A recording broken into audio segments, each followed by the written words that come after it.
Hi everyone, I'm John Riley and I'm the man behind Jacedown Studios and the Couchmasters on YouTube, and this is our first podcast. Welcome! What a way to start off a podcast with a great guest. This guest is a friend of mine and I haven't been able to see him in a couple years, so it was great to catch up, sit down, one-on-one, and shoot the shit. So, I'm talking about Jeff Williams, music composer for Rooster Teeth. I first met Jeff when I was a student in AI New England studying recording arts, and of all the teachers he was my favorite because he was the only one that let me help him work on certain recording projects he was working on in his studio near Lowell, Massachusetts. When I arrived to his home, we were able to catch up on great times, and he was really honest and open about everything we were talking about, from his life outside of Rooster Teeth and what inspired him to make music. During the interview, he shared with me his theory, inspirations, and the road that led him to becoming the man that creates such hits for Rooster Teeth such as Donut the Musical, Now That We Come So Far, and his newest hit for the anime RWBY, This Will Be the Day, featuring the unbelievable voice talents of his daughter Casey Lee Williams. Also, during the interview, Jeff also talks about a lot of cool surprises that are coming up in the next year. If you have any questions for me, you can always email me at jacedownshow@gmail.com, and if you like the interview and you want to support my studio and see some great stuff coming up soon, check out my Facebook pages at Jacedown Studios and the Couchmasters. Okay, I'll let you enjoy the podcast. Hashtag thanks for listening.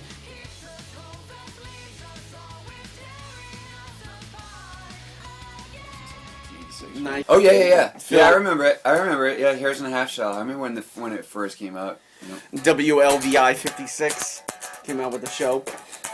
So.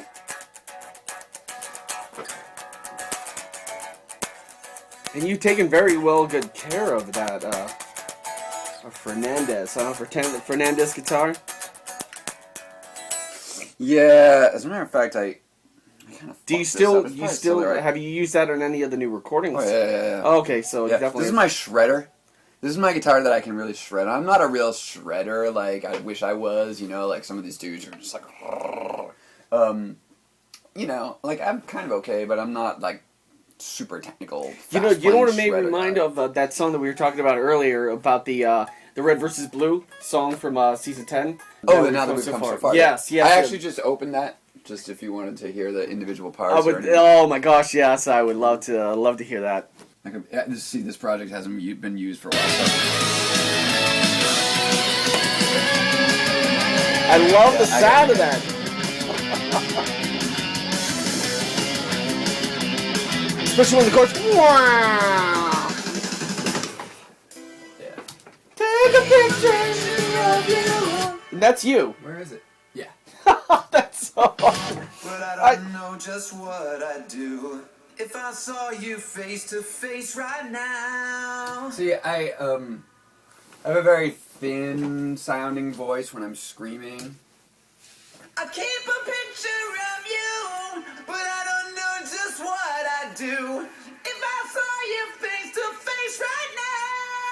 So I'll offset that by doing this sort of Prince thing sometimes and like just put an octave below, so it's me kind of singing just like I keep a picture of you, but I don't know just what I'd do if I saw you face to face right now. Dude, check out the let me see if I can find this real quick. Check out the original demo that I did of it. I remember sitting here going like, I don't know why I'm doing this. You think about you know, well, every great project has to start somewhere, right? Yeah, you know, it just was one of those. Let's see. No, this would be way older than that. Hold on, let me see if I can find it because it's funny. How many copies of or how many different versions of that song is actually like, you know, did you start off with right there, and this is like revision 1, revision 2, revision final 1, final 2. Well, what I do is I'm a real freak for not losing any work that I've done. No, me as well. Like, right, you know, so what I do is, if you check it out, for everything I work on, you'll see a date and a letter on it. So basically, I never save anything. I save as constantly. Yes. So yes, today, it would be, I'd work on a project and I'd call it 914A. And in 10 minutes, when I had made a change, I'd call it 914B. So I save hundreds of versions. And I can always go back and say, oh, it was better 2 days ago. What did I broke it.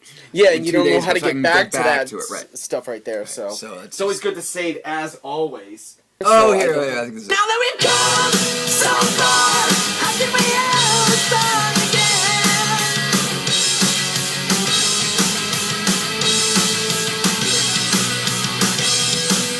That's it. That's like the original. Like I don't even know what this is for. What I'm thinking. Like, but I have an. But you had the right idea. I have an '80s. So that was from. You're probably thinking about like lyrics while you were sleeping and stuff right there. Like you hear the song in your head. Yeah, like all of a sudden there's this song in your head and you're just like, what the fuck is that? It's like, is that a new song or am I just thinking of some old song is this a Night Ranger song? Now, speaking about how it all started and stuff right here, like, how did you get together with Rooster Teeth, like, at the start right here? Did they hire you based on any earlier projects that you did, like, smaller projects, or were you, like, were they fans of your last band, Trocadero? Right. So originally, when Rooster Teeth first started doing stuff, they were making Red vs. Blue videos, and they were using like Limp Bizkit songs. Yeah, like back in the day when they were recording stuff in closets and a lot of other stuff. So this guy Nico, who is the leader of this band Trocadero. So Nico was a fan of what they were doing way back then at the beginning of Red vs. Blue, and so Nico sends him a message, and says, hey, you probably shouldn't be stealing music from these different rock bands for your show.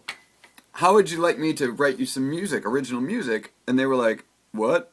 Does it cost money? Something like that. And they were like, yeah, sure. So Nico started doing the Red vs. Blue music very early on. And then he kind of incorporated his band into it, because I think originally it was mostly him playing baritone guitar for some little things he did, and then when he wanted a more of a band sound, he had this band Trocadero, so he was having his band kind of be the band to do the music for Red vs. Blue. So he started off as a fan. Right, so I was working for this company that made keyboard synthesizers. I do remember. At the time, and one of the Trocadero was a trio. Mm-hmm. And Wendy Middlestat was one of the members. She was a singer, a violin player, a keyboard player. So she was a member of Trocadero. So she came to me and she knew that I had a studio. And she was like, hey, so I'm in this band and we want to finish the CD that we started. Do you want to work on the project? And I had actually really liked her band a lot. I liked their music a lot because I had heard it before. And I was like, wow, that'd be great, definitely, So Trocadero came over and recorded. They'd already had like half the stuff recorded, I believe. So we recorded the second half of material here. And, basically we finished off their CD, which was the first CD that was branded as having anything to do with Red vs. Blue. The first CD that was put out by Rooster Teeth.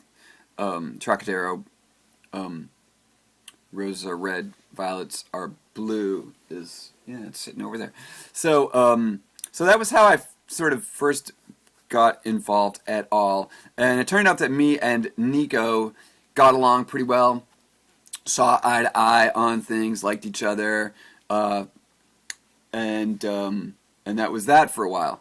So a little bit later, year later, 2 years later, I don't know, something like that, Rooster Teeth was going to do a new series that was going to use The Sims as the video. Really? Yeah, so they did this one season of a show called The Strangerhood, which actually is pretty good. Is this still online? Or it's online, yeah. Oh, okay, You can watch it on their website. And the music was... So Nico comes to me and he says, hey, I'm going to do this new series. It's kind of like a weird reality show in a way. We're using The Sims. Looks kind of funny. Would you be interested in working on the music with me on that? So we teamed up and we did the music for this Strangerhood. And, this show started a little slow, I think. And it got really good and it really got pretty funny and the characters were pretty good. But there wasn't a ton of fan interest in it. So they didn't want to do a second season, so they only did one season of it. But we put a soundtrack CD out, and the music's actually really good that's on it, There's a lot of variety. It's really fun. There's a lot of one of those web series, like, I love the music, but the video is kind of like it's ups and downs stuff right there. It actually, it actually got funny once the characters started to get developed a little bit. Fleshed out and stuff. Yeah, but it sort of had a slow start, I think, and people couldn't hang with it originally, and. We get. Oh yeah, okay. So I do this thing with Nico, and we do the Stranger Hit thing, and we put out a CD, and that it went, it went okay. It wasn't a huge hit or anything, but whatever. It was fun. The music was was pretty fun. It was pretty cool, and that was kind of where I first started using Sandy Casey to do some vocals, and even Casey, my daughter Casey, she was really young at the time. And she even did some vocals on it way back then. So that was fun. And so not a whole lot happened after that for a while. Wendy Middlestat left Trocadero, and I started playing keyboards for them to kind of fill in that space. And this other singer, Martha Marin. So we kind of did performances with Trocadero for a while, and I suppose there was new music written. But basically, I didn't do any. I didn't do any more music for Rooster Teeth for a number of years. Okay, so it was a small. It was kind of like half and half. Yeah. A small project that you helped on, and also the fact that you're working with the band itself right there. They become familiar with you, so down the road, that's probably how it happens. Yeah. So what happened is then in I suppose it was in the summer of 2010. They had hired Monty Ohm to work on Red vs. Blue. The CGI. CGI, once they decided to go CGI with Red vs. Blue. And I guess they just, they felt at that time that they wanted to try to do some more action music, some more orchestral music, some different music to accompany the new... Because Red vs. Blue is about to change completely. It went from machinima. It went from standing around fart jokes to this jumping up and down, teabagging people to actually mobility and a full articulation as far as the characters and building a story around that. Right. So it kind of went from something somebody could make on a multiplayer. Yeah, it turned into Iron Man basically. So they thought of me. I'm not exactly sure why. I think a couple of good people, friends, said, "Oh, you should try asking Jeff about this." Because I really wasn't a composer. I wasn't anybody that anybody with their shit together would go to and say, "Hey, want to score my movie or my series?" Because I hadn't really done that. So they come to me and they're like, "Hey, do you want to try writing some music for this?" And I was like, "Okay." I'm like an okay guy, ask me, and I'm Whatever. like, "It's cool." I'm like, "Okay, sure." I don't know enough to not accept the things, oh the my gigs God, that they I just can't, asked me. that I can't Sure. do. I've just done that my whole life, I've just always been like, oh, I guess I could do that. Fix a car? Yeah, why not? Mostly with music, sure. But I'm just talking about in general. Yeah, right, exactly. Yeah, sure, why not? Yeah, I'll try anything. I'll give it a try, right? So I was like, well, it can't hurt, I was sort of flailing around looking for something to latch onto. Anyway, so maybe it was just a big, great cosmic meetup, Cosmic convergence where all the stars aligned, and it caused somebody to go, Jeff Williams. Yeah. Jeff Williams? So anyway, so it's funny, so they show me these videos, and to me it looks like I'm saying, it looks like Iron Man. It's like all these, space dudes wearing these incredible, metallic looking costumes, and they're running and jumping and shooting and killing each other, and and it's all very high energy stuff, and I'm like, oh, I'm gonna do some big fast rock metal orchestra stuff for all this. This is gonna be huge. And Rooster Teeth goes, well, we just think it's important to kind of transition the music from what we've been doing all along, and we're open to going in new directions. For the first thing we did, that's what they wanted. They wanted something that was more like spaghetti western. So this was kind of a landmark episode. This was the first one. This was it was in the middle of I think it was maybe episode 8 or 9 or something like that of season 8, where it's Tex fighting the Reds, and basically it's 5 or 6 minutes of Tex, who just returned after being wherever Tex was for the last year, and just beats the crap out of the Reds in a warehouse or whatever for 5 minutes. And it's great action. It's the first time you really saw Monty like just explode.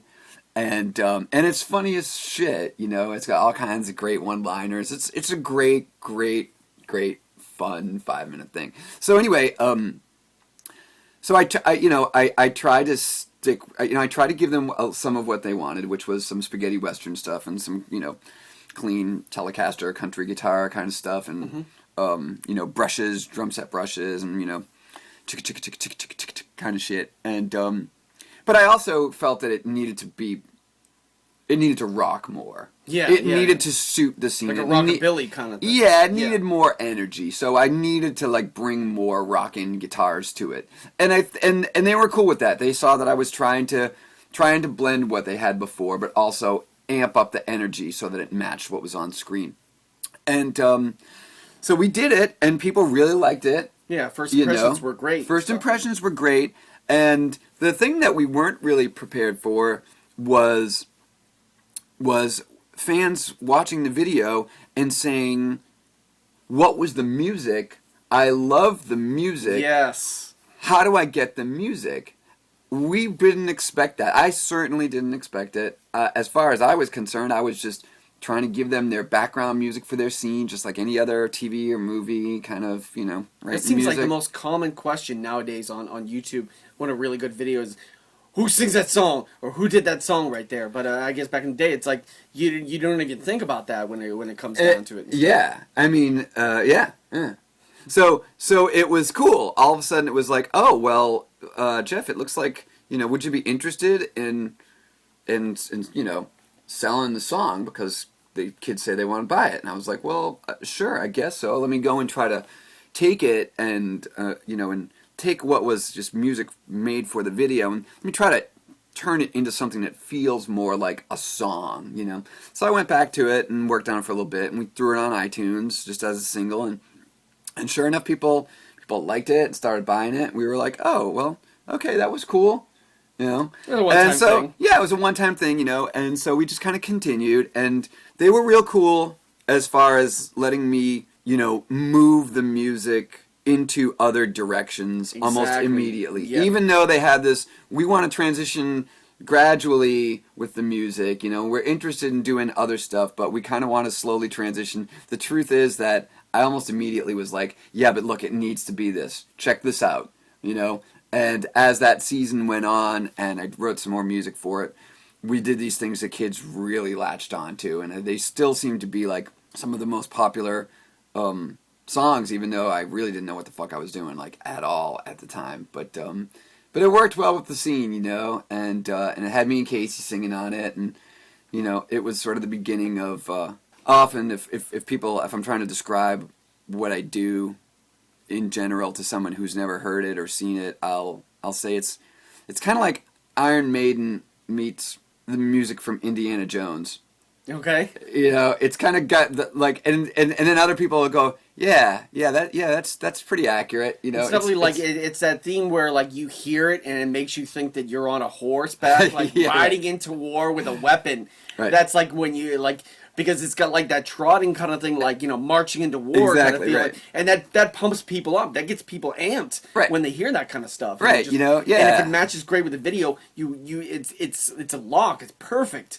It's it's like, and people see that and go, he understands this, and you make the video better with that presence itself right there. Because music, pretty much, I would have to say that when it comes to like animation or like music videos itself, right, you're making almost like a short music video itself right here when that stuff comes up, and you take away the music, and so I would have to say that either half or a little bit more, because music makes the visual content itself right here, because it's like, without music, you have no music video. Without this, you just have a silent animation right here that you could add. And it's like, I've seen people swap certain audios with animation, and it just goes down. Do you ever see the edits they did of, there's two of them, there probably are more, there's two that I know of, where they took Mrs. Doubtfire. Made a horror movie? And made a horror movie? Yes! It's real. It's the music. It's the music. It's the way it's cut. but it's the music. The music totally allows that to happen. Dictate, especially and then The in horror Shining. movies. Yes. Where they take The Shining and they make it into like a romantic, fun family comedy, you know? It's amazing you can take those exact same scenes from a fucking super scary movie and just edit it differently and put the appropriate music, and it totally sells it. Did you ever see another one that's great is the Notebook turned into a horror movie? I was like, oh my god, it's because literally with a lot of horror movies, they're setting the tone, they're setting the biome, the environments. Right. Without that, it's like, that's the reason why it makes so many things scary and stuff. That ambient noise, cracks or drops in sound or lightning and everything like that. Yep. It's like having the horror movies wouldn't be as scary without that, that atmosphere to build it up, because your body is telling you that this is a creepy place. Like, it's hitting certain things inside your whole entire being. And it's like, I shouldn't be here. I gotta get out of here. Oh my god. Now, you're talking about, like, how you're writing all that stuff right here. You're, did you have any help with building, the lyrics itself, the songs together? Did Casey have anything to do with the, creating any of the songs? Or was it just pretty much your brainchild as far as the crazy things that you come up with? There's a couple of categories of that the music kind of falls into, I think. There's, there's the soundtrack stuff, like, the background instrumental music that might be orchestral or whatever, and so that stuff I just do on my own. Most of the songs that fit into the series, like the Red vs. Blue songs, those are mostly done by me, but sometimes they're collaborations too. Some of the notable collaborations there would mostly be, first of all, with Lamar Hall, where we do all this rap stuff. Local area rapper, yeah. And, he's just so insanely talented, and he's just one of my favorite people in the world anyway. But, so, the stuff that we do together, those are very much collaborations. I got to the point where I had some raps that I was actually writing, and I would have him perform them. Which is always interesting because I don't write the way that he would, of course, and that's a very unusual thing for a rapper to be asked. The struggle. Yeah, it's a very unusual thing to be asked to, rap someone else's lyrics. Mm-hmm. There's a song called "On Your Knees," where it's really just a super high energy song, and it has this super breakneck, high-speed rap that kind of lists all the states and everything. And I wrote that, and I made Lamar rap it. And it's punishing. It's really, really fast. It's really punishing. It's a real huge, like a 2-minute-long tongue twister at breakneck speed, And he does an incredible job with it. But, for the most part, Lamar writes all of his own lyrics, of course. I do want to, say that Casey and I have now started with some of the most recent RWBY music. Yes. That we are. She is writing some lyrics with me now. Nice. Which is really cool. Really cool. I'm excited about that. And then the other thing is that we do. We've done a bunch of these character songs for the Red vs. Blue characters that basically have very, very little to do with anything that's happened in the series, except me and Matt Hullum will just get this idea that wouldn't it be great if Caboose sang a song, and something like that. So Matt's a musician too, and Matt will write lyrics in those situations because he knows what those characters would say or think, and he understands what it means to write lyrics and what it means that a section has 8 bars and that kind of thing. Is very natural with it. We've done some really fun, silly stuff. This thing called Donut the Musical. So I don't know if you know Donut. Donut's a gay character on Red vs. Blue, and he wears lightish red armor that some people insist is pink, but it's lightish red. And so at some point, me and Matt all of a sudden there was this lightning bolt of wait a minute, we haven't done a song for Donut. We haven't done a big gay musical number for Donut. It's a musical. It's a musical, you know. And, you know, I said it to Matt, and he was like, I can't believe we haven't thought of that yet, you know. So Matt got started. He sent me a bunch of lyrics, and I did the tune. So it was just fun because I'd never done anything like that. I never tried to write anything that sounded like a Broadway musical show tune.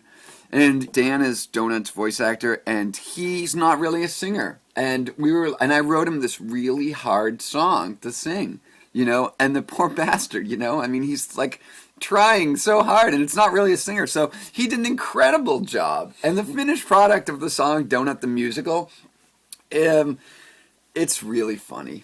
It's really funny. It sounds authentic. Like, you know, it sounds like a Broadway musical, but it's really funny. It's really silly. So. I love how you're not just staying in one particular genre. You're doing like a very action-paced speed metal. You're writing rap.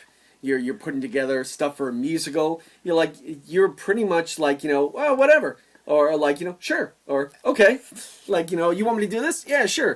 African drum beat music? Yeah, sure, I got that. Yeah, I try, you know, I just try, and, you know, my composers and the musicians that I, like, Admire. Worship. Yes. You know, I mean, these are, when I look at what they do, I just can't, I just, you know. You get discouraged a little bit? Or well, I just view these people as, like, demigods. Well, I just don't think I do anything remotely like what they do, even though maybe you do, or maybe listeners do, you know. I mean, but, you know, when we just came out here, like, I just had Alan Silvestri up on iTunes, you know. Like, Alan Silvestri is just an incredibly amazing and prolific, you know, movie composer. Mm-hmm. And there's no music the guy can't just own. You know, you go from like The Mummy to Forrest Gump to, this is going to seem like a really random one, but the music's amazing, Mouse Hunt. Yes. Remember the Mouse Hunt movie with Nathan Lane? Mm-hmm. It's totally goofy and it's totally hysterical, and the music's fucking ridiculous, you know? So it's like, you know, a little bit more in line with what we're talking about. Do you know who Yoko Kanno is? Yes, I do. I mean, there's nothing she can't do. There's no musical style that she can't just kill. You know? She does this big band jazz stuff. She does Wolf Rain, which will just make you cry and don't even know what's going on with the series, and you can just cry listening to it. You know? She does Ghost in the Shell music, which is amazing music. She sings. There's nothing she can't do. Any musical style, she's just all over it. She can do anything authentically. Everything she does is beautiful, amazing. So, you know, I just look at these people and I'm just floored by their ability to just go into different genres and just act like, oh, no problem. I can do this. So I just, in my way, I just try to pretend I can sort of try to do what they do and just try to do different musical styles. No. I hear what you're saying and stuff. So do you still consider yourself? Do you consider yourself a recording artist? Do you consider yourself a fan that enjoys doing music?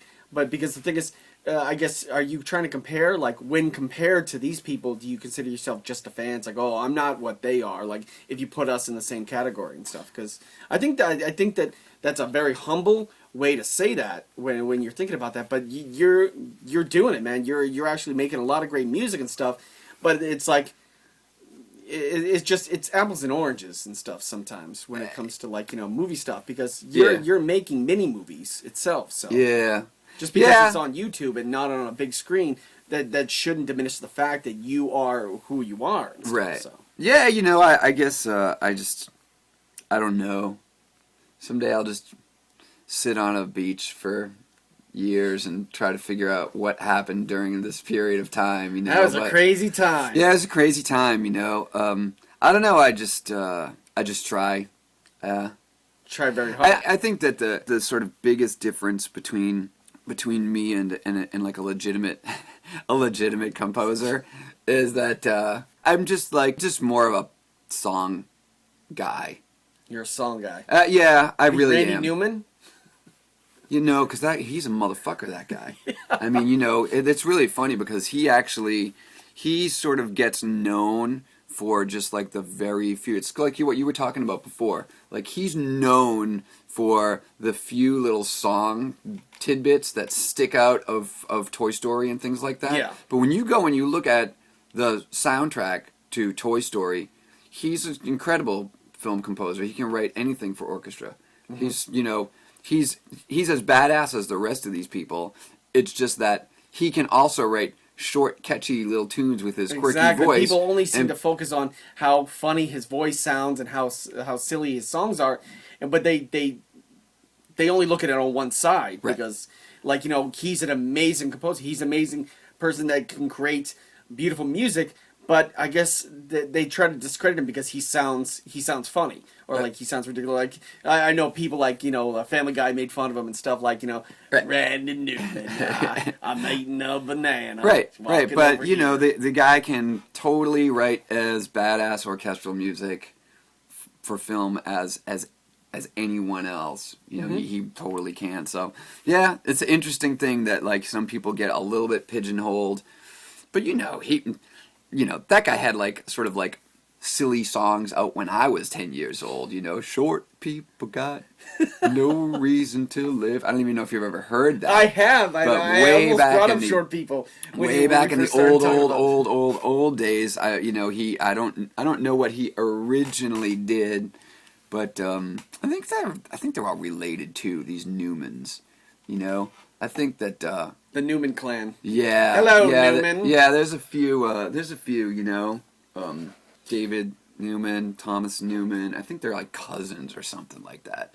Okay. Yeah. So anyway, so I think that's the big difference between me and a lot of these things is I'm sort of like hopelessly more of a pop song guy than certainly than an orchestral composer. I think it's got its ups and its downs. Yeah. I mean, I think the upside of it is that I just, even in the context of writing instrumental music that's mostly for orchestra, for scenes, I kind of have like, I'm always pushed towards feeling like my melodies have to be melodic in the sense of like catchy, like pop songs. It's like what I do and what I think about, and it's like my primary motivation when I just do anything with music is that like it's got to have a great melody, and it's got to have there has to be something about the melody that gets stuck in your head, even if it's action music that's in the background of a fight scene. I still feel like I need there to be like a melody that drives it, and I just watched Star Wars Episode 3 last night, and that music is just so mind-blowing. But you can't, you walk out of there singing certain little Star Wars themes in your head, but so much of the music is just so, like, wild that you can't find the melody in it. There isn't really a melody in it. It's just doing something different there. So I guess that's it. I'm just melody-driven. Melody-driven. Yeah. Okay. Talking about melody-driven and just people singing abilities and just such great talents. When did Casey first start singing? When did you first start? Now, I'm pretty sure you being her father and stuff, you probably heard her singing as she grew up and stuff. But when did you actually be like, you know what?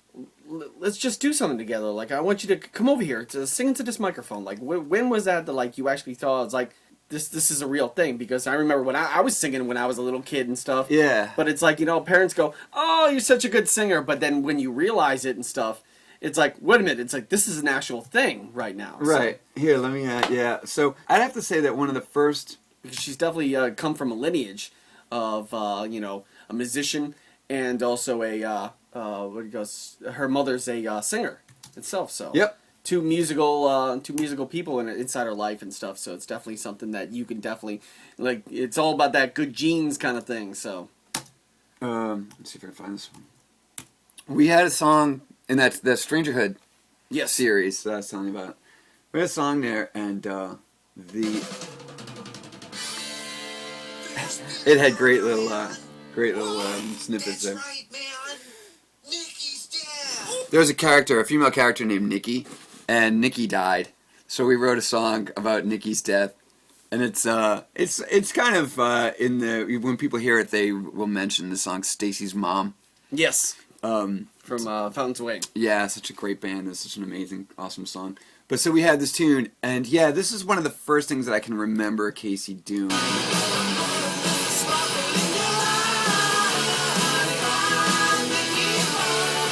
It sounds like hell on YouTube here.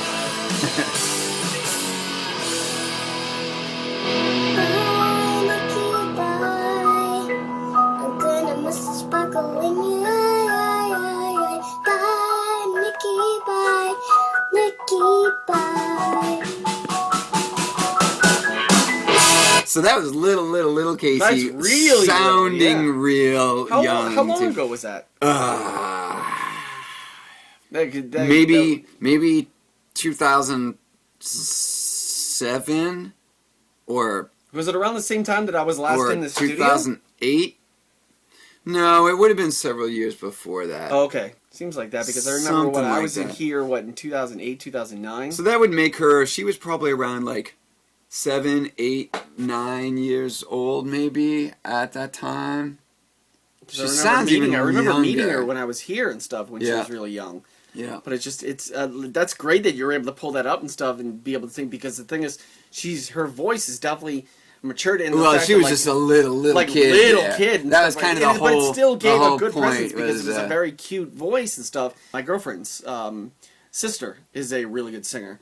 They just moved to Pittsburgh and stuff, but she was vocally trained and stuff and unbelievable singer. But it's like that's how I kind of remember they're around the same age too, around like 14, 15 and stuff. So, but it's like oh my god, it's like.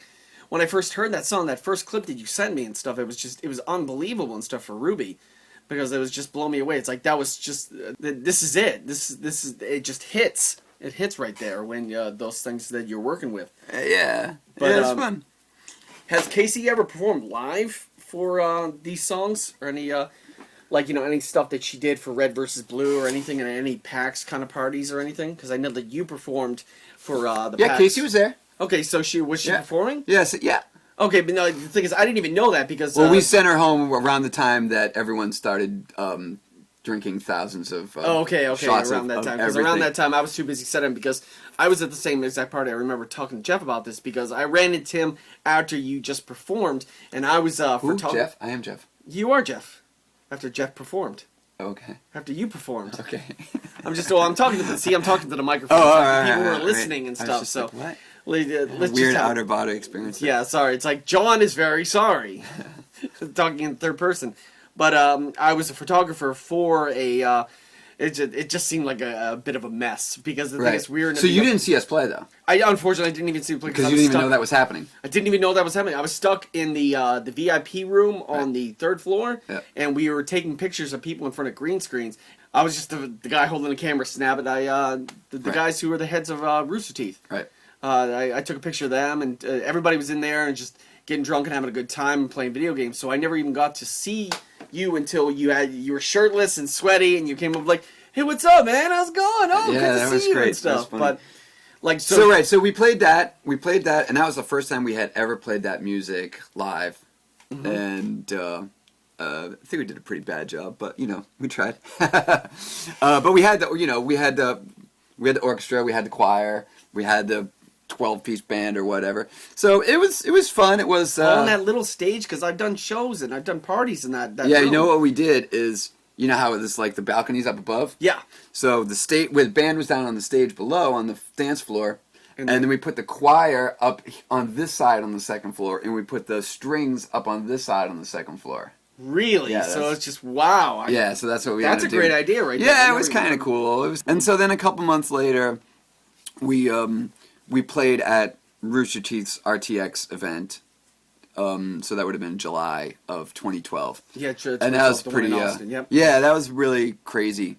It was really crazy because we just. Did she have a really were there a lot of people excited to see her and stuff and want to talk to her? It was really awesome. We got to really meet a lot of people. Felt surreal and stuff. So it was really weird. We met lots and lots of people, and we signed autographs and took lots of pictures with people the day after the show, and it was just really cool because I really didn't know what to expect you know. Exactly. And, Yeah. it was a really huge room. We ended up, the room was packed, and we played for 2 hours, and the energy was just insane. It was like a few thousand people jammed into the room, and we had the big group with the orchestra and the choir and the huge band and the huge stage and the lights and the whole business. And it was like a couple of thousand people that knew every word to every song. And it was just so relaxed, and it was just so much fun, right here. and we could have played for 4 hours. The bottom line is it turned out great. Kids had a great time. The room was filled. Everyone was into it. It was really fun. The music was performed pretty well. Casey is shocking. She gets up in front of thousands of people and sings hard to sing music, and she does it all without acting like she's doing anything at all. She's so calm, she's so composed, and she's just so comfortable on the stage in front of people. It's shocking.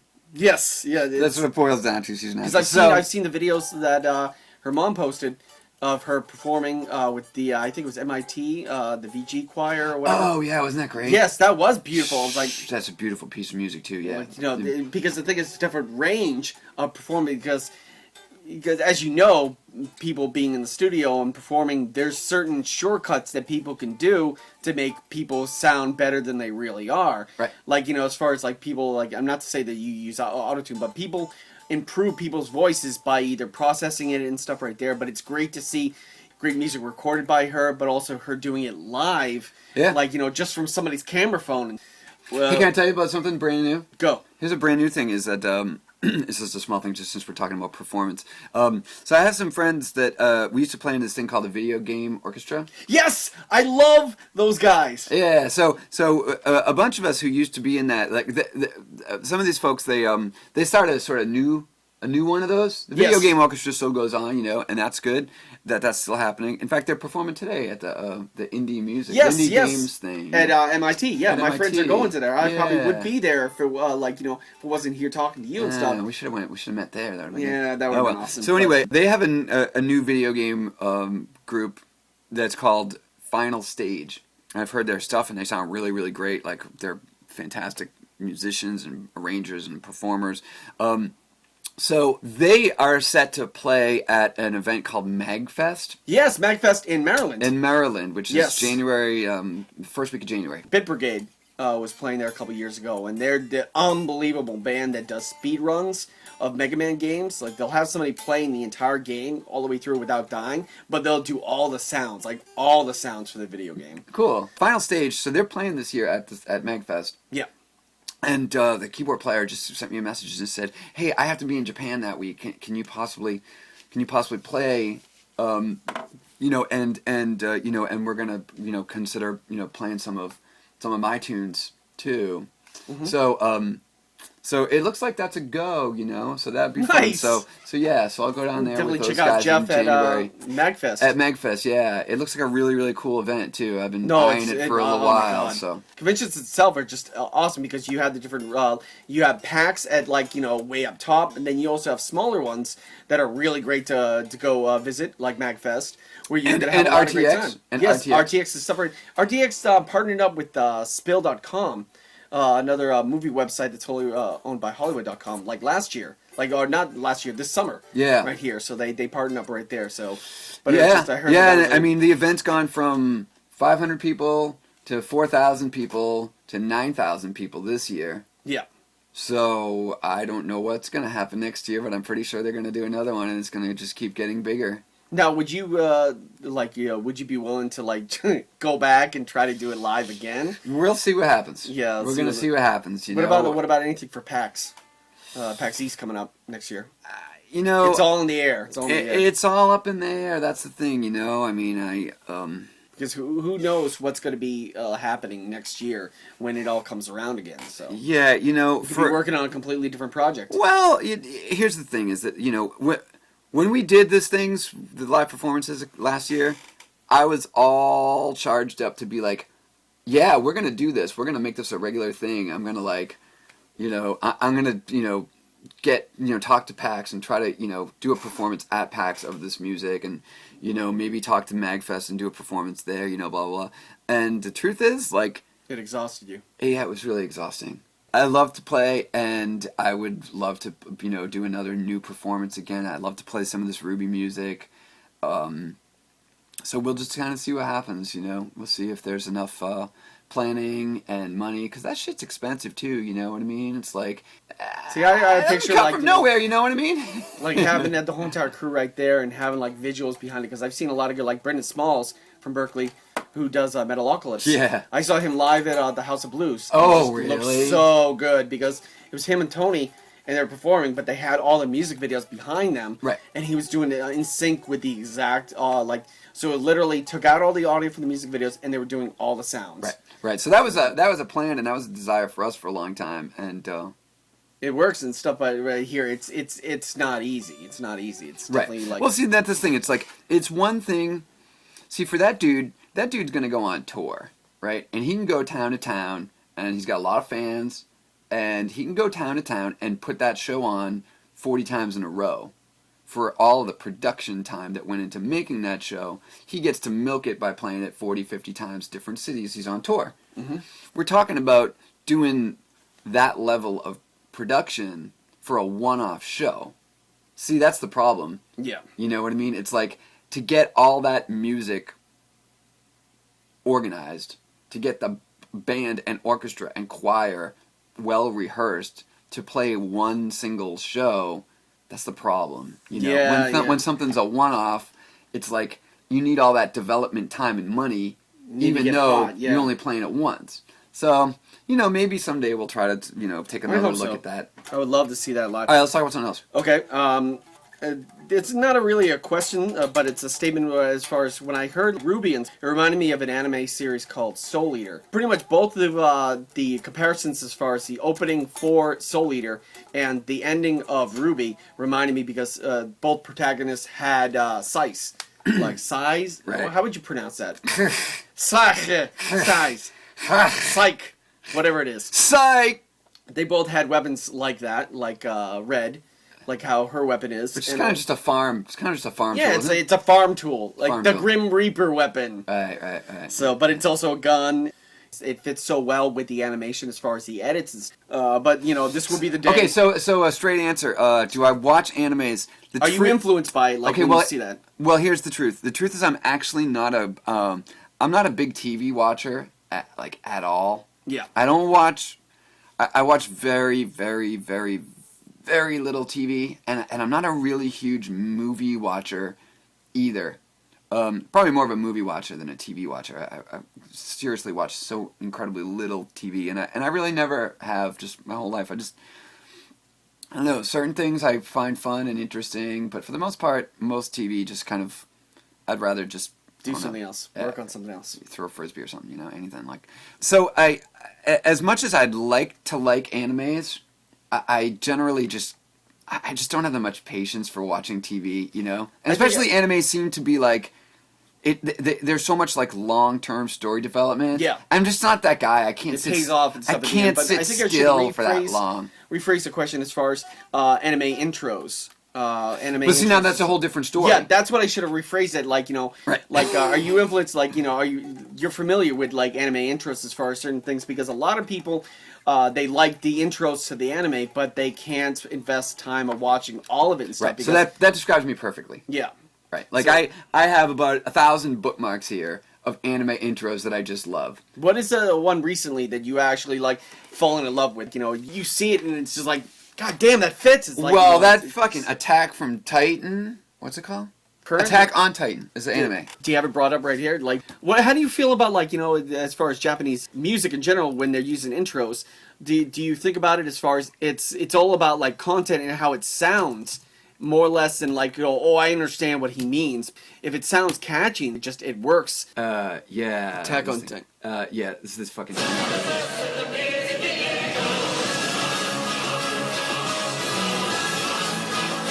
This is super fucking epic.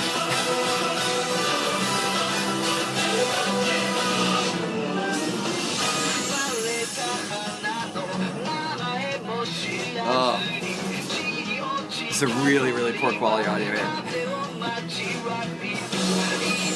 So this is a really, really fucking epic, incredible opening. This one, Attack on Titan. Basically, in the last couple of years, I've just like fallen in love with like these Japanese bands, these Japanese composers, Yoko Kanno. I mean, I didn't know who Yoko Kanno was a year or two ago, you know.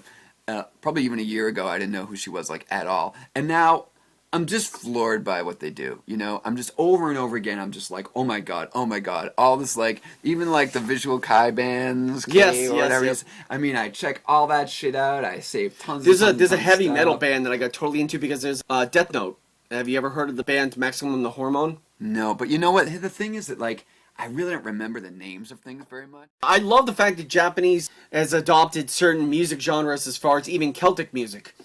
There's a band called the Cherry Cokes that does Irish music. Oh, but yeah? they sing in Japanese, and they've toured around with Flogging Molly and stuff, and it's just blows me away how they were able to accept.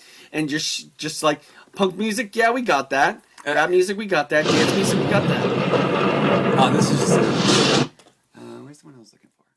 Those kind of music seem like cookie cutter to me because I just watch so much of that stuff and I just hear it.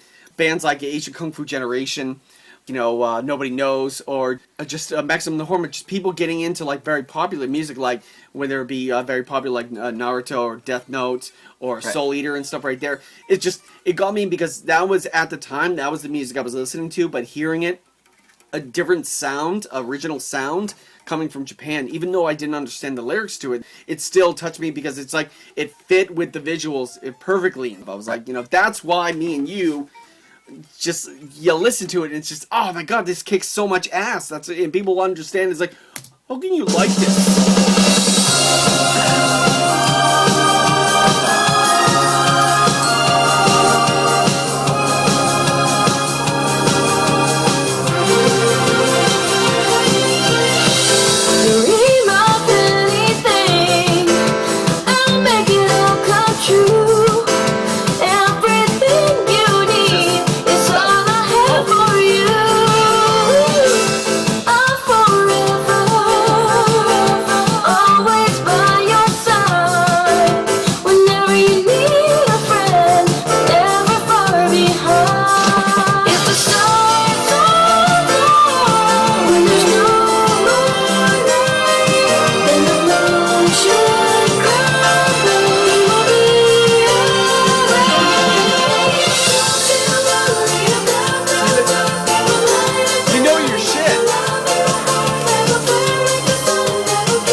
God, that just shows that you are a true fan.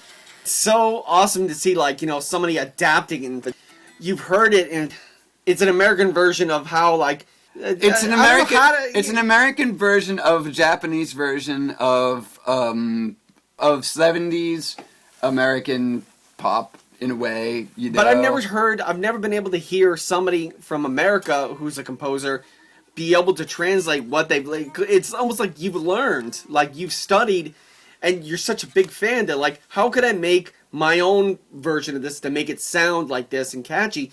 That's exactly how everybody pictures, like, that's a catchy song. It's accessible because it's catchy, but it also sounds like what we're familiar with, what we enjoy, that type of music. I agree, and see, here's the thing, is like, for me, I'm like, all about things like this. This is a TV show called Angie that was on in 1978, so I was just like, you know, like 7 years old or 8 or whatever years old, right? This is probably better audio quality here. It's just like typical 70s TV show opening, but this is the music, you know? And like, I listen to this stuff all the time.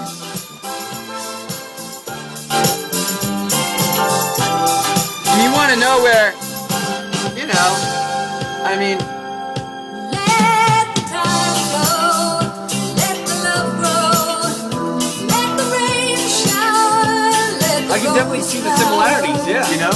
Love it seeks, love it finds, love it conquers, love it binds. We come to each other from different worlds. You know, people are like, Jeff, I've what never even- Jeff, what are you listening to? It's like, I've been listening to the Mary Tyler Moore theme for the last 4 days on loop, and it's like, no, really, Jeff. It's like, no, really. You know? I've never even And saw people- that similarity in here. You're keeping it alive when you think about it, because it's like that is a really good genre of music because it's catchy, and the fact that the Japanese have been able to make their own version of it and make it popular, and then you're doing it stuff right here. Have you ever thought of taking one of your favorite songs that you've heard from an anime and doing your like an English version? No. No. No. You just enjoyed the way it is? No, it's not that I think it's a good idea. I just have not thought of doing that, you know. Maybe at some point, you know, that would be a fun thing to do. I think that there are Translation issues. I was going to totally shift gears a little Oh, bit. no, away go ahead. You know, like what goes into music shifts periodically, you know, and like American pop music in the 70s and even in the 80s, there was a lot of songwriting going on, meaning a lot of songwriting that involved writing great melodies and writing good, interesting, original chord progressions.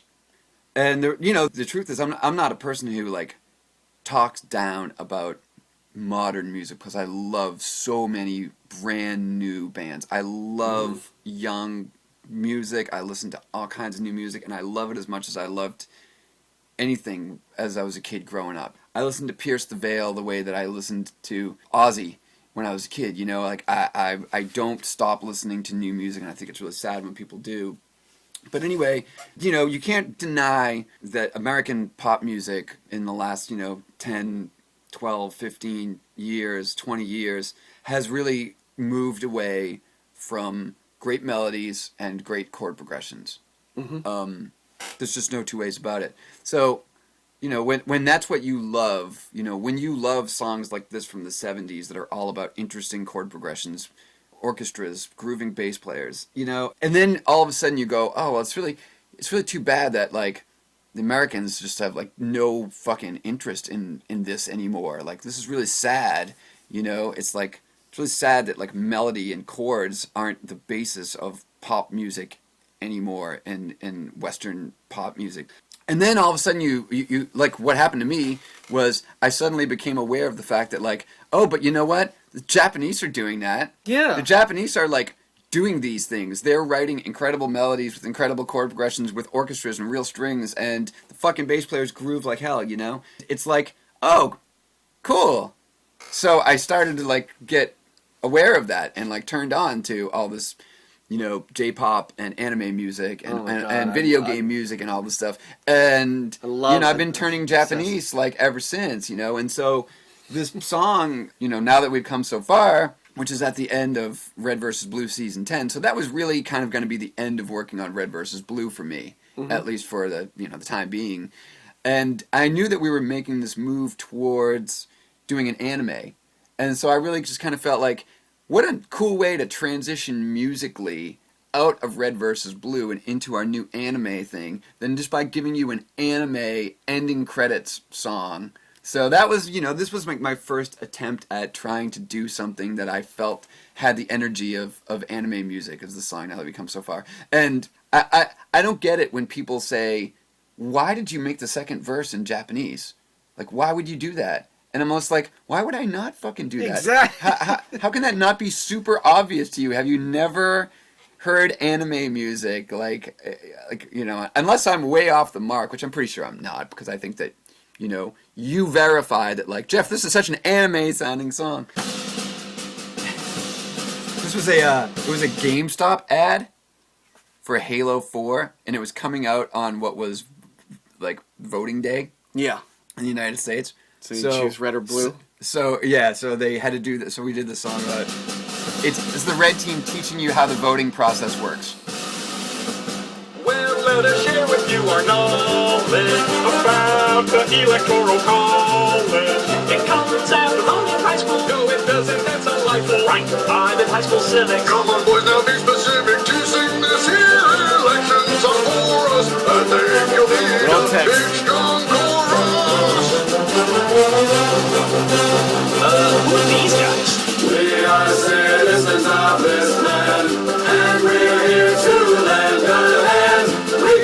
It's like Schoolhouse Rock. School Rock. Except it's all wrong.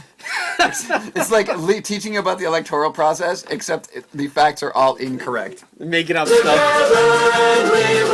Because we're all in the same boat. Elections take place at sea? They're speaking metaphorically. It's our future that we are choosing. Voting is time travel. This is so confusing. Oh, Castanet Phillips. I just picture you playing the drums like that. Wait, what's how voting works? I know less than before. Well, if you shut up for a minute, they might tell us more. See, to me, it's like, it's really stupid, and it's really goofy, and it's really ridiculous, but it's still really fun. But to me, the bottom line is still that, like, later on today, you'll be like, you know,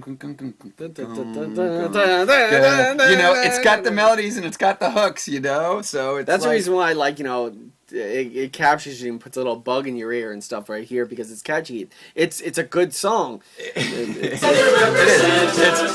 absurd. That's like that wolf song by like there's like this Wait, is that true? this meme kind of like the dog goes wolf, the wolf goes, and he's like whoa. Oh yeah. It's fucked up.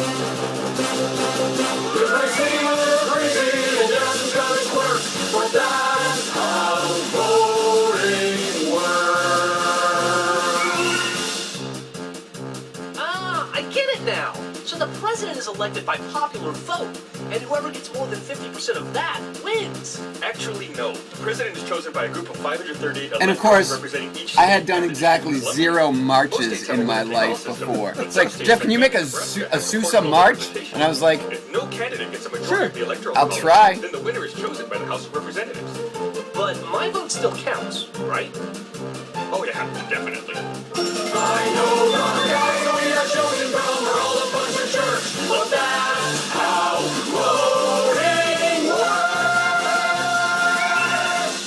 Huzzah! so silly. I can't believe that only has 25,000 views.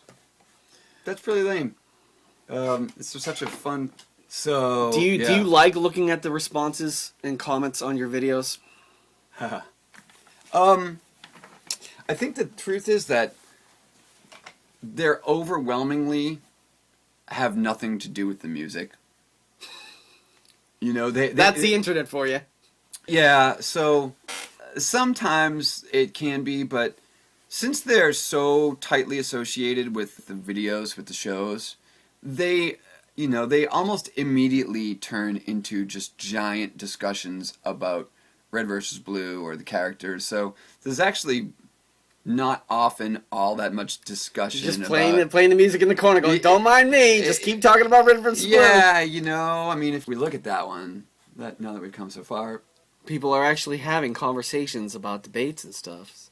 God from Angel Beats on his phone. I don't know. It's just YouTube. It's just Why is there Japanese in this? yeah. I don't know. It's just such a. Honestly, as gay as this may sound, this song just makes me happy to be alive. See, you're not trying to hide behind a veil of like, I'm an artist, take me seriously. It's like, you're having fun with it. This is a fun song. Yeah, and it's like they get so hung up on such silly Flame wars. things. And Yeah, fucking- flame wars. They just want to fight and everything. So it's like, you'd like to be able to go like, oh, checking out some comments here, but it's like, it's just so painful because they're just all yelling at each other and just being mean. And so I guess basically, You just watch from afar. You just let them have their little talk. so you might. You're not going to be like Phil Fish and stuff and start fighting people. Yeah, you might just browse through and see if there's actually anything being said about the song or the music or anything like that. But I mean, look, it's like comment after comment just says, they just don't have anything to do with the music. So, whatever, it's cool. No big deal. It's just life as usual, I guess. Life's normal. To finish out the interview, Yes, sir. I want to ask you a particular question because the Couchmasters spend hours watching TV, watching movies. I don't have cable, but I download what I need and put it in my Sony PS3, and I'm able to play it via that. So, and then we bring it to the internet to just share our opinions, whether it be your opinion itself, a shared opinion, anybody who's commenting negative or otherwise could be a Couchmaster. I just wanted to ask you, as far as movies this year or any content that you've seen, you could even say like, I enjoyed this intro, or I'm working on this, or like, oh, this movie was good, because I know that you said something about like Cloudy with a Chance of Meatballs. Oh yeah. Yeah, like you definitely enjoyed that movie. I mean, that's a great movie. I wish I've probably only seen it once or twice. It's really such an awesome movie, so I do want to see that one again. And I didn't really remember the music from it, and I just looked it up the other day, and it is Mark Mothersbaugh. I don't know if you know who he is. No, I'm not familiar with him. Yeah, so he's from Devo. Oh, okay. All right. And he's like just an incredible musician and composer, and he did the music that's in Life Aquatic, which is really incredible Sue music. Jorge, too. Sue Jorge had a lot to, he did the soundtrack. Right, the David Bowie stuff. Yes, right, in right, Portuguese. Right, yeah, so that's so fucking brilliant, I own the album, I love it. Oh, yeah. Starman is just an unbelievable it's just so cover. Brilliant. So Mark Mothersbaugh, like anyone who can, be, an incredible pop music guy and then also write this, really legitimate, orchestral soundtrack stuff. It's just amazing. It's just mind-blowing. So that's really cool. Yeah, so the music's great, and Cloudy with a Chance of Meatballs is great. I also, I really I think that the movies, the Hoodwinked movies, yeah, I think those are really underrated, and especially the first one. The movie's so funny, and it's just so clever, and it's so original, and all the characters and the voice actors, this is all so funny, and it's also good, and the score is incredible for those as well. It's funny because Hoodwinked 2, I'm not sure who wrote the music for Hoodwinked 1. Hoodwinked 2, the music, I just bought it. It's the last thing I bought on iTunes. The soundtrack is done by Murray Gold. Murray Gold, when you look him up, it doesn't even mention that movie. He does the music for Doctor Who. He's a total fucking monster also, So these people are just amazing, It's like I latch onto him because I think the music in Hoodwinked is great. And if you look at him on, his online profiles, they don't even mention that he even did that movie. He probably did it in a weekend because it's like, oh, that looks fun. Oh, yeah, here you go. Oh, yeah, yeah. So just awesome. These people are just awesome. I don't know, other movies. See, I mostly watch the first four seasons of Futurama over and over and over and over and over again, to a ridiculous... Are you sad that it's gone? The truth is that You're a fan of the earlier Futurama. I as much as I wanted to like Futurama and feel like it was still Futurama when it came back and they did all these more recent things, I just didn't feel it anymore. Yeah, it didn't feel the same to me. The writing didn't feel the same to me, and it just didn't feel like... In 5 years, I'll probably be like, dude, I was so wrong, because it took me 12 years to even know Futurama existed. And then once I got into it, So I'm like that. I'm 12 years behind. I just started watching Arrested Development, and I'm blown away. It's hysterical, watching Arrested Development, being able to watch Futurama. Because that's literally what we do at home. We're literally sitting on the couch watching Buffy over again, watching the entire season of Buffy. Yeah, Casey and her friend have just been watching all of Buffy. Now Casey's a huge anime buff. Mm-hmm. Casey's just fallen in love with animes, and she's all about them right now. So it's cool because I'll go in there when the show opens on, I'll listen to the show open, I'll listen to the music for a little while, and then I leave and she watches the rest of the anime. When you're sitting on the couch and you're enjoying yourself and you're having downtime, I can see that you like to enjoy Netflix, you like to enjoy shows that you're catching up. Cable's great and stuff, but not everybody has cable and they can catch up on old shows because there's still a lot of great stuff. We watched all of Weeds all over again.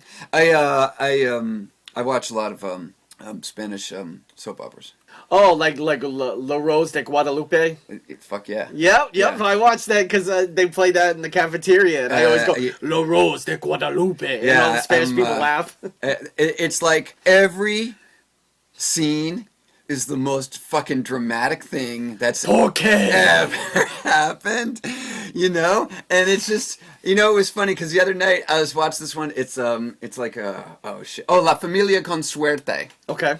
And it's a really weird one because some of the characters are so weird and goofy looking, and then the other ones are so serious, and I just can't. I have no idea what they're saying. You get the bumblebee I have no idea what's going on, but it was the most epic scene of all time, and I'm just trying to even imagine what it could possibly be about, given what I'm seeing, and it's just so much fun. I don't know, I love them. They're so high energy, and I mean, They're on for hours and hours and hours and hours every day. How do these people learn the lines? How do they keep that energy up to be so intensely dramatic, scene after scene after scene? God, I remember then there was a reality show, the trying to get on Spanish soap operas and like in really? English, and it was just so funny, just acting. Yeah. I'm an actor. Oh, and La Patrona? Oh, the woman. Oh, who's on La don't get me started on La Patrona. Don't get me started. Yeah, like I have no idea what the things are about at all, but I do watch them. And I generally leave the sound off, and I'll just like write music while I'm like watching them. You know, the women are so beautiful, and just the scenes are so intense, and it's funny. Guess we can wrap it up right around here. All right, you know, RWBY's what we're working on right now. You can see RWBY. RWBY comes out every Thursday on Rooster Teeth's webpage, roosterteeth.com. And you can see RWBY episodes there. I think we put them on YouTube like a week after they've been released on Rooster Teeth's page. I think that's how it works. And you know, we just got a little bit past halfway through the season, so you know we got another 5 or 6 episodes still to come for this season. As soon as I wrap up working on the music for the series, which is pretty soon, then you know I'm gonna try to crank out the soundtrack CD. I'm gonna try to get the soundtrack CD released as soon as I can. I got a bunch of work to do on it, finishing up some of these songs that people want the full versions of. But that's what's up. And then after that, I think Rooster Teeth. You know, we got some new stuff planned in the future. You know, it does look like I'll do this show at Final Stage at MagFest in January, so it'd be great to see people there. Maybe we'll play a couple of my songs, or maybe we won't. Not quite sure about that yet. We might do that, so that could be fun. Looks like a really fun event either way in Maryland, so we'll do that. I don't know. I guess that's about it. But if you know, if anyone is listening who's been supportive of what we're doing and Red vs. Blue and RWBY and the music that we make, we really we get so much positive, kind comments from people all the time. We're just insanely appreciative of all that. We're gonna try to do our best to like keep giving people music that they get excited about, that gets them through their lives and makes them drive really, really, really fucking fast. Yeah. You're influencing people breaking the law by speeding. Yeah, there's disclaimers on all the music. Not responsible for speeding tickets or moving violations of any kind. You have been warned. Now go. And start playing. Yeah. Awesome. Thanks, John. I appreciate it. Thanks, Jeff. Thanks, John. Back to you in the studio, Lori. Bye now. You can reach us at jacedownshow@gmail.com. And of course, toss us a like, become a fan on Facebook at The Couchmasters, or www.facebook.com/sitandbemerry, or of course Jacedown Studio on Facebook, and of course Jacedown Show on YouTube. That's where you're watching this, and hopefully we'll have this on iTunes. I hope you guys can definitely check us out. There's a lot more stuff coming on, and I do appreciate my friend Jeff sitting down and talk to us. And probably one of the few days he's actually had off in the last year. So cool. All right, guys. Thank you very much. Good job. Yes. Good job. Thank you. Pussy. Just need to say that.